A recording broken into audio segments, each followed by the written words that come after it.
I'm Annie Poling. And I'm Rachel Poling. And we are Home Educated Filmmakers. Today we're going to be talking about creating effective deadlines.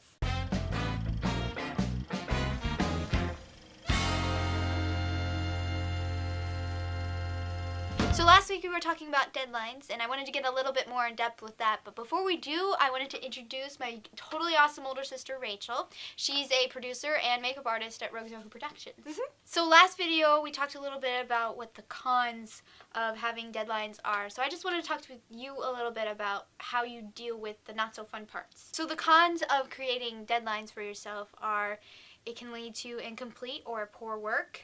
They can be stressful, very stressful. They can be hard to judge, and it can also make it seem like the task that you have is overwhelming. So let's start with the first one, which is incomplete or poor work. How would you fix that? So the reason you end up having incomplete or poor work is because, well, the most likely reason is that you misjudged how much time it was going to take you, or that you misjudged how much time you're going to have. So the way you can get around this is by not procrastinating in the first place. To say, I'm going to get this done first, I'm going to get this done as early as possible, right?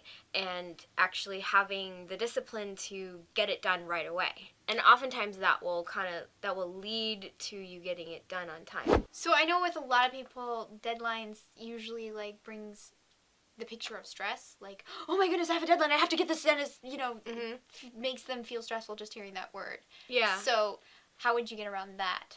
Well, the first way to not be quite so stressed is, again, don't procrastinate.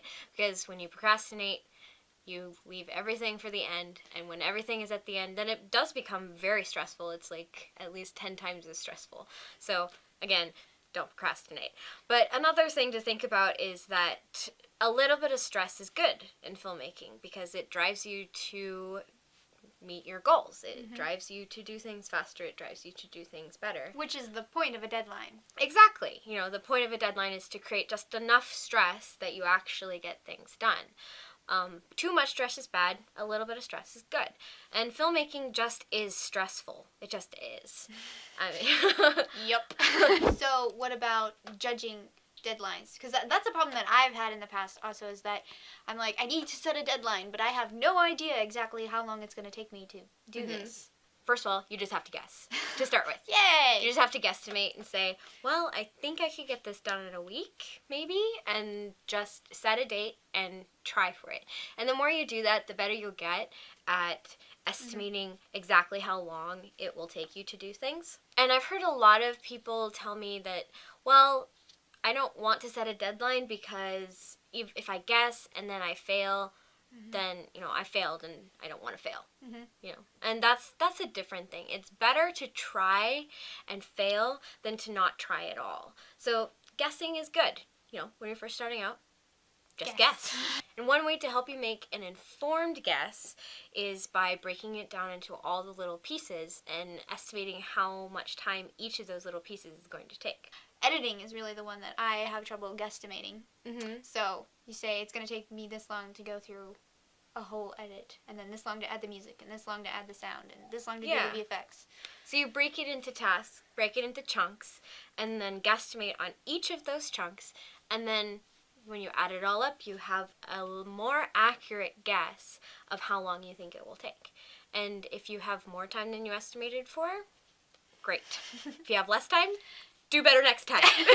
So the final con was it feels overwhelming. It's too big to comprehend or handle. Yeah. And really the answer to that is the same as the last one. Break it down. When you have a huge messy room, the floor's covered, every surface is covered with lots of stuff, it looks completely overwhelming.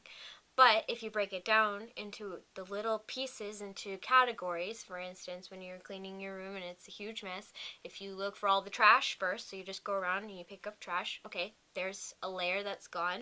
If you go and you pick up all the toys and you put the toys away, there's another layer gone. If you put all the laundry away, there's another layer gone. Yeah. You just break it down into categories, break it into sections, and pretty soon it starts becoming more manageable. So instead of looking at the entire process of movie making and going, oh, it's too overwhelming, I can't do it before my deadline, break it down into little pieces. you know, what needs to be done first, what needs to be done second. Makes sense. Break it up into chunks, time each little chunk, and then you'll know how long it takes you. How long it actually takes you. And then you can set an effective deadline.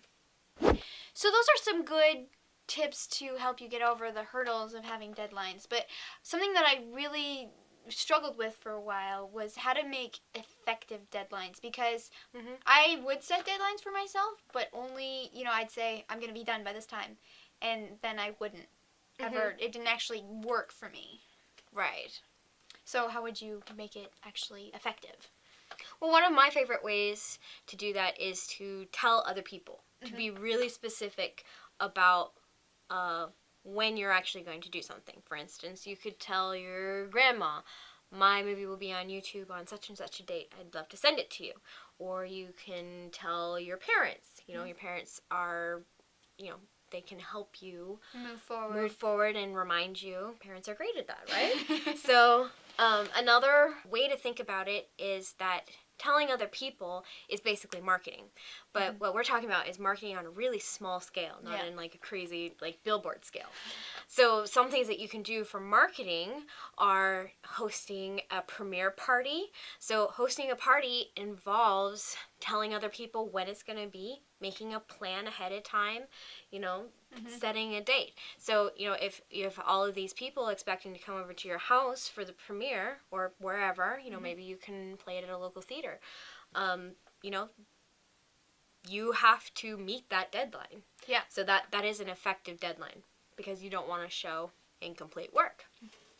And it doesn't have to be like a huge party. It could just be your closest friends. Yeah. Just come over to my house. Let's watch this movie I made. Yeah, it could be your friends and your relatives, as small as that. Make it an event to premiere your film. So having a premiere is like an in-person way to have an effective deadline, but there's other ways too. You can do it online. So ideas are Facebook, talking about it a lot on Facebook or other social networking sites, just making your goal and your final date, your specific final date, I will be released by this date, making it public in some fashion. So you could do it on Facebook, you could do it, maybe you're a part of some other networks like forums. I know that's something we did a lot, was we were on some private forums with a lot of other kids that we were kind of close to. And so we, talked a lot about what we were doing, and we set a date, and, when it went live on YouTube, there it was. We shared it with other people online. Another thing that we've done before, which I think is really great, is blogging about your process. So, committing to writing a blog post, or maybe making a video, a vlog once a week or so, and just writing about what you're doing so that other people can keep up. And, as part of that, it's another public way of stating your specific deadline.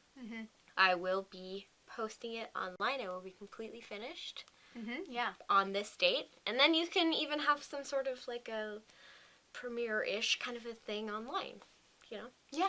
Something else I just thought of is when we were first learning how to make effective deadlines, we ended up doing a couple contests, and that really worked as well, because the deadline wasn't set by us, it was set by someone else, and if you didn't make that deadline, you didn't make the contest at all.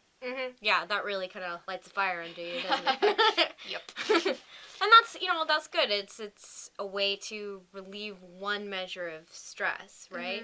To have someone else make a deadline for you. That way you don't have to make and keep your own deadlines. That's a little bit harder.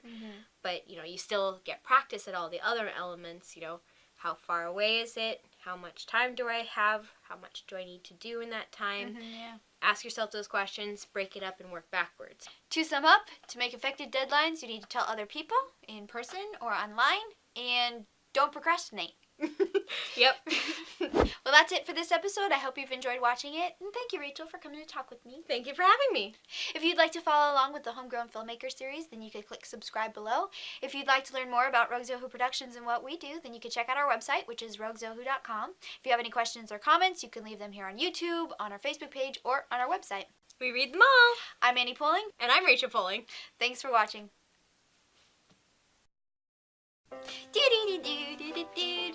Okay.